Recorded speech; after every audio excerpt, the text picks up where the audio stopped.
Ration कार्डधारी बड़ घोषणा कर राज्य सरकार। विधानसभा अधिवेशन में बड़ घोषणा कर सरकार।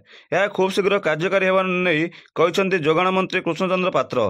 फास्ट टाइम बीजेपी सरकार को आसिया पर एक्शन मोड रे नुआ सरकार। सरकार गठन दिन ठारू अनेक गुरुत्वपूर्ण पदक्षेप नेउछन्ती सरकार एवं सरकार राशन कार्ड को नहीं चलचंचल हो उठुछन्ती। जोगाण मंत्री कहते राज्य में 16,27,000 भूत हिताधिकारी चिन्हट होती। एवं सुधा एतिकी फल्स राशन कार्डधारी को चिन्हट कर अयोग्य और भूत हिताधिकारी राशन कार्ड कटिवा नहीं मंत्री संकेत देते।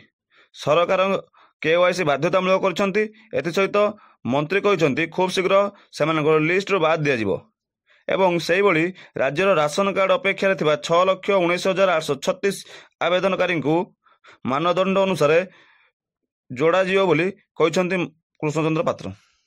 सुभद्रा योजना नहीं बड़ घोषणा। खूब शीघ्र राज्य में कार्यकारी होगा जाऊँगी बहु प्रतीक्षित सुभद्रा योजना। एने समस्त प्रकार प्रस्तुति सरी।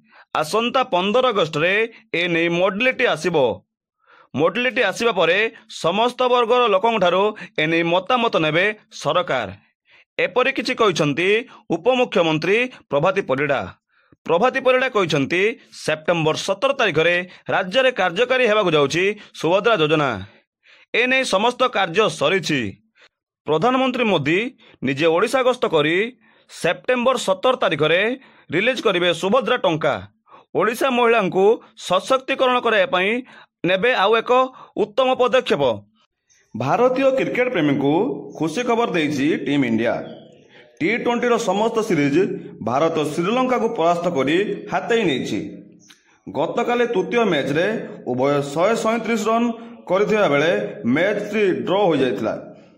परे सुपर ओवर खेला जाइतिला। भारत सुपर ओवर रे श्रीलंका को मात्र 2 रन देइतिला।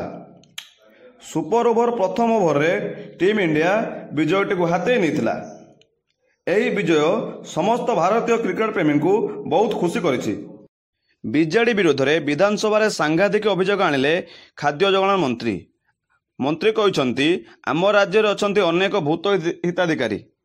कहले आम राज्य में अनेक धनी और अयोग्य हिताधिकारी हाते राशन कार्ड। सेमानंकु बाद दियाजिबो, गरीब लोकों को बाद दियाजिबो नहीं। मंत्री कहते बीजेडी सरकार समय डीलर मालामाल होउतले, राशन खाई जाउतले। निर्वाचन समय से माने टंका बांटुले। तेबे सेमानंक विरोध में कठोर कार्यानुष्ठान हो बोली मंत्री कहते।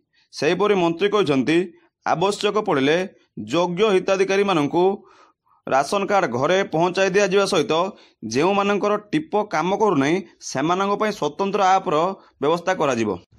एनसीईआरटी रे खाली पड़िथिबा पदवी पूरण पई प्रकाश पाइला विज्ञप्ति। आवेदन करिया पई ऑफिशियल वेबसाइट ncrt.nic.in रे विजिट करंतु। विज्ञप्ति अनुसार 123 पदवी पई नियुक्ति मिलिबो। एथिपाई आवेदन करिया पई शेष तारीख 16 अगस्त 2024 रही।